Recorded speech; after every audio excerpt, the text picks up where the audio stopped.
কোন দিন দেখা যাবে আমার বাচ্চাটা পড়তে গেছে, এক জায়গায় আমার বাচ্চাটা পড়তে গেছে, আর এরকমই কোনো প্রভাবশালী ব্যক্তি হয়তো মদ খেয়েছিল, মাথা গরম ছিল, টুকুস করে আমার বাচ্চাটাকে মেরে দিয়েছে।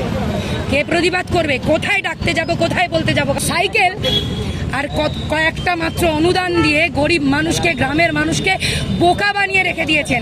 উনি ইন্ডাস্ট্রি তৈরি করেননি, কারণ মানুষকে পড়াশোনা শিখতে হবে, কাজ করবে, মানুষের কাছে টাকা আসবে, তাহলে তো বুঝতে পারবে, মানুষের ব্রেন খুলে যাবে। কি করেছেন উনি? কন্যাশ্রী দিয়ে দিয়েছেন, চপ বানানো শিখিয়ে দিয়েছেন।